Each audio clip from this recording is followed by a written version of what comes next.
지금 여러분께서는 YTN 해직기자 노정면이 진행하는 국민TV 라디오 노정면의 뉴스바를 듣고 계십니다.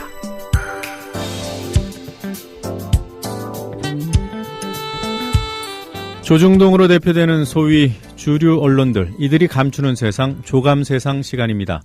지난해 이맘때 현대차 비정규직 노동자 2명이 30m 높이의 송전탑에 올랐습니다. 그중 한 명은 현대차를 상대로 한 불법 파견 소송에서 대법원 확정 판결로 승소했던 최병승 씨였습니다.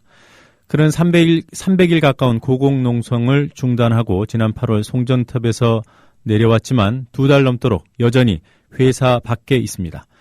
비정규직 노조연대회의 오민규 정책위원과 함께 이 문제 알아보도록 하겠습니다. 오 위원님 안녕하세요.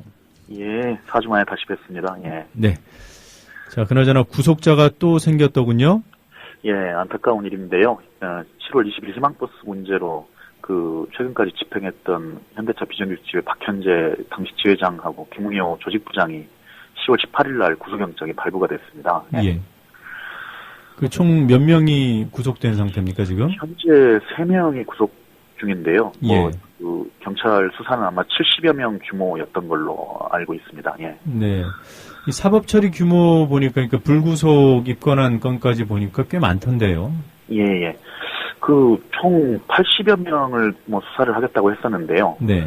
예, 노동자들 포함해서 노동계는 71명이었고, 네. 저희들이 관리자나 용역들을 고소고발을 했었는데 10명도, 그 중에 10명도 이제 포함이 돼 있긴 하는데요. 네. 그들이 사법 처리되었다는 얘기는 들어본 바는 없습니다. 예. 그 열 몇 명 사측 인사들은 구속된 분은 없고요? 예, 없습니다. 네.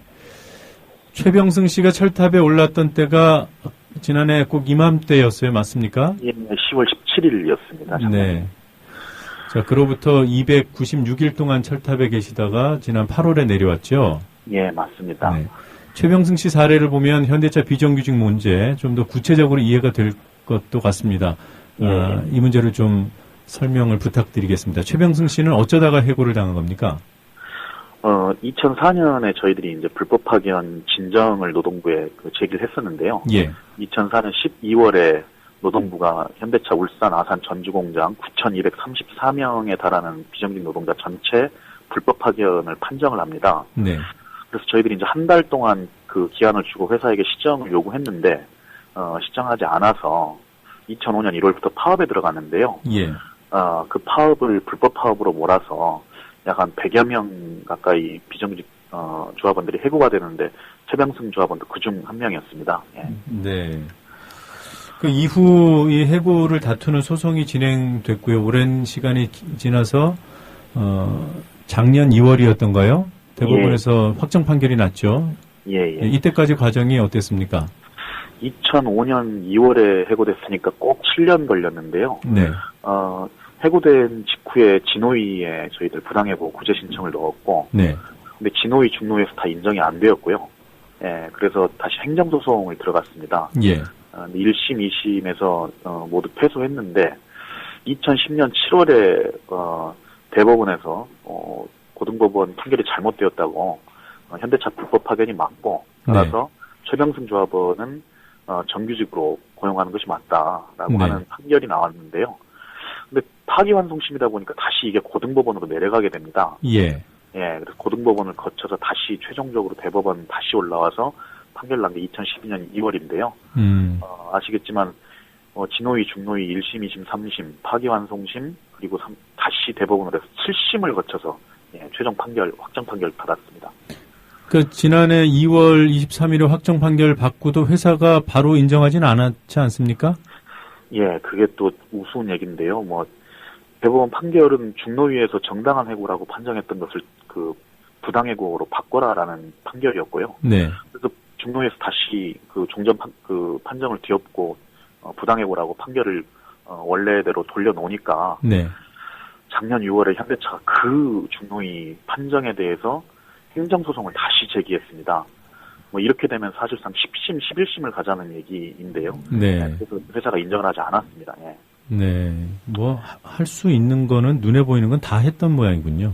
예, 뭐 헌법소원까지 포함하면 뭐 도대체 판결 기다리다가 정년퇴직할 판입니다. 예. 네. 그러면 지난해 10월에 최병승 씨가 철탑에 오를 때는 행정소송이 진행 중일 때였나요? 예, 그렇습니다. 맞습니다. 예. 회사가 복직을 인정하지 않고 예. 행정소송을 진행하는 그런 상황에서 철탑에 올랐던 거군요. 맞습니다. 예. 네. 그래서 이제 300일 가까이 철탑 농성을 하고 지난 8월에 내려오지 않았습니까? 이때 복직을 하겠다고 했던 것으로 아는데요. 예. 지금 복직을 안 하는 이유는 안 하는 겁니까? 못 하는 겁니까? 지금 이제 뭐 한 8년 만에 다시 현장에서 일을 하러 들어가는 것이기 때문에 여러 가지 논의를 해야 될 것이 불가피하게 있는데요. 뭐 당연히 이제 임금을 어떻게 할 것인지, 어디에 배치할 것인지 이런 논의를 해야 되는데, 예. 뭐 임금 문제는 추후에 협상을 통해서 풀더라도 최소한 이제 정규직으로 복직하는 것이기 때문에 현대차 단체 협약에 의하면 원직 복직을 원칙으로 하고 있습니다. 단협 36조에. 네. 그렇게 되면 원직 복직을 위한 여러 가지 협의들을 노사 간에 하도록 단체 협약에 규정되어 있는데요. 네. 그 협의를 하고 그 협의가 마쳐지면 복직을 하겠다고 얘기를 했는데 그 협의 자체에 지금 회사가 응하지 않고 있어서 현재로서는 지금 복직 협의 자체가 안 되고 있는 상황입니다. 그러니까 최병승 씨 측에서는 단협대로 복직과 관련된 원직 복직과 관련된 협의를 진행하자는 입장이고요. 예. 현대차는 무슨 소리냐 우리가 인사 발령해 줄 테니 들어와라 뭐 이런 차이인가요? 예, 그렇습니다. 맞습니다. 네. 알겠습니다. 자, 지난달에 그 의원님하고요. 4주 전이었죠. 박근혜 대통령이 공약 불이행 문제를 얘기하다가 시간이 부족해서 중단됐단 말이에요. 네, 맞습니다. 예, 그 얘기를 좀 더 이어가겠습니다. 예. 박 대통령이 어떤 공약을 했던 겁니까? 산하도급 보호라고 하는 항목에서 불법 파견 판결이 나온 사업장에 대해서 특별근로감독을 실시하겠다고 했고요. 예. 그 근로감독 과정에서 똑같은 불법 파견이 확인될 경우에 원청업체가 직접 고용하도록 행정명령 지도를 하겠다라는 공약을 한 바 있습니다. 예. 그러니까 불법 파견 판결이 나온 곳이 현대차 같은 경우는 최병승 씨 판결도 있고 그 이전의 판결도 있고요. 예. 그리고 이 정부가 막 출범한 무렵 올해 2월에 한국 GM에서도 그 불법 파견 형사 처벌이 확정되지 않았습니까? 예, 한국 GM 창원공장 800여 명 불법 파견 문제에 대해서 네. 형사 처벌 대법원 확정 판결이 되었습니다. 네, 그러면 그 대선에서 박근혜 후보가 당선이 됐고요. 그 뒤에 한국 GM의 불법 파견 형사 처벌 확정이 됐고요. 예. 그리고 또 제가 알기로는 고용노동부도 그 정부 출범 이후에 특별 근로 감독하겠다는 입장을 밝히지 않았습니까? 3월 29일 그 방한함 고용노동부 장관이 박근혜 대통령 업무 보고를 했는데 그 내용에 국정과제 62번으로 해서 이 공약사항을 재확인한 거죠. 예, 확인한 바 있습니다. 예. 그러면 한국 GM에 대한 특별 근로 감독이 실시됐어야 정상 아닙니까?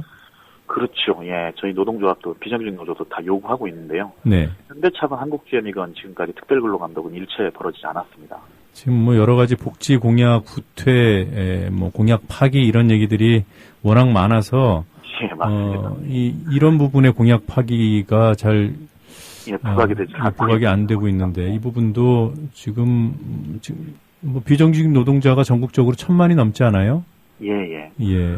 다 이해관계가 달린 문제이기 때문에 매우 중요한 공약 파기, 불이행 사례라고 생각이 됩니다. 예, 맞습니다. 자, 뭐 공약을 이행하고 여부를 떠나서 정부의 의지 문제가 아니겠냐는 생각도 드는데요. 노동 정책에 대한 의지. 예. 이 공약이 아니더라도 불법 파견을 제재할 수 있는 수단이 법에 있지 않습니까? 예. 사실은 노동부 장관에게 막강한 권한이 있습니다. 파견법 제19조에 따르면 무허가 파견 또는 불법 파견 사업장에 대해서 노동부 장관이 해당 사업을 폐쇄하기 위해서 여러 가지 조치를 하게 할 수 있다라고 하는 구체적인 조항이 있습니다. 예. 네. 그래서 뭐 그 당해 사무소를 폐지하기 위해서 영업 표지물을 제거 삭제하거나 이런 게시물을 부착하거나 시설물을 사용할 수 없게 하는 봉인까지도 할 수 있게 명확하게 규정돼 있습니다. 그 막강한 규정이 전혀 사용이 안 되고 있는 겁니까? 김대중 정부 초기에 이제 캐리어 같은 사업장에서는 노동부가 이 공문을 한번 보냈습니다. 뭐 그 불법 파견 시정하지 않으면 이런 조치를 나서겠다. 네. 라고 하니까 곧바로 캐리어가 2년 이상 근속한 사내하청 노동자들을 정규직으로 전환한 적이 있습니다. 네. 그런데 그 이후로 10여 년 동안 단 한 번도 사용을 하지 않고 있습니다.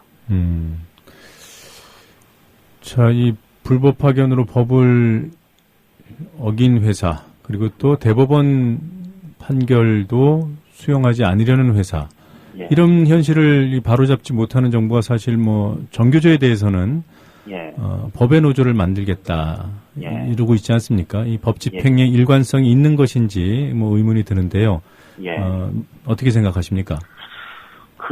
완전히 고용노동부나 박근혜 정부의 이중잣대를 보여주는 사례라고 생각하는데요. 예. 정교조를 법의 노조로 만들겠다는 거는 노동조합법이나 교원노조법에 근거가 없고요. 오직 노조법 시행령 구조에 입각한 그 행정처분인데요. 예. 그 시행령 본법에 근거가 없습니다. 이것도 이제 군사독재 시절에 노조 해산명령권이라고 하는 말도 안 되는 조항이 있었는데 이게 87년 대투쟁으로 삭제됐는데 네. 88년에 노태우 정부가 슬그머니 시행령에다가 이런 법의 노조로 만들 수 있는 조항을 하나 끼워 붙였는데요. 이런 거 가지고 노동부 장관이 6만 명에 달하는 노동조합 하나를 불법으로 만드는 막강한 권한을 행사하는데 예. 파견법 19조의 본법에 명시된 이런 권한은 전혀 일체 사용할 수 없다고 하는 거는 이거는 그야말로 이중잣대가 아닌가.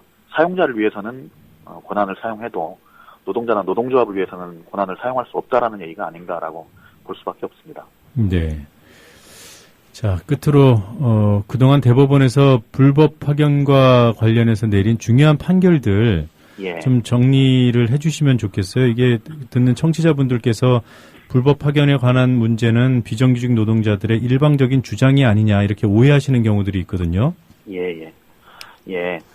파견법이 만들어지고 나서 사실은 파견법의 명시적인 규정은 파견 기간 2년이 지나서도 계속 사용할 경우에는 원청업체가 직접 고용하도록 한다라고 하는 고용 의제, 고용 간주 조항이 있었습니다. 예. 그런데 이제 불법 파견에도 이것이 적용되느냐라고 하는 건 사실 어찌 보면 국민의 법 상식으로 보면 합법 파견에도 이게 적용이 되는데 불법 파견은 더더욱 강력하게 적용돼야 된다. 네. 하는 것인데요. 근데 그게 법원에서 계속 인정이 잘 안 되오다가 최초로 2008년에 예스코라고 하는 도시가스 공급업체인데요. 네. 여기 불법 파견 사건에 대해서 대법원이 불법 파견을 확인하고 여기에도 고용 간주 조항이 적용된다라고 하는 최초의 판결을 내리게 됩니다. 네. 그리고 그 이후에 이제 주요한 불법 파견 대법원까지 가서 판결이 확정된 사업장은 주지하다시피 현대차 사건이 있고요. 네. 그리고 앞서 사례로 들었던 한국 GM 사건도 있고요. 네. 그리고 금호타이어 그 사내하청에 대해서도 대법원이 불법 파견으로 판정한 사례가 있습니다. 예. 일단 제가 알기로는 이 정도가 있고요. 그래서 웬만한 제조 대기업에는 거의 이제 불법 파견을 인정하고 있는 추세가 아닌가 그렇게 보여집니다. 네, 지금 문제는 법원의 판결은 이렇게 나오는데 사측이 수용하지 않고 또 그 사측이 수용하지 않을 수 있는 토대를 정부가 앞장서서 제공해주고 있다 이렇게 보시는 거죠. 예. 모든 걸 다 대법원까지 다 끌고 가려고 하니까요. 예. 그래서 사실 일반적인 시민들 입장에서 머리띠 두르고 구호 외치고 시위하고 하면은 보기 불편해하시는 분들이 좀 있어요, 사실은. 네, 그런 분들이 왜 비정규직 노동자들은 저렇게 문제를 일으키고 시끄럽게 하냐, 이럴 수 있는데, 법원은 비정규직 노동자들의 불법 파견에 대해서 비교적 공정한 판결을 내리고 있고, 다만 그것이 현실에 반영되지 않고 있다는 점을 다시 한번 강조해서 말씀을 드리겠습니다. 자, 오늘도 말씀 잘 들었고요. 우리 또 4주 후에 뵈어야 될 것 같아요. 네. 항상 관심 가져주셔서 감사합니다. 별 말씀을요. 네, 고맙습니다.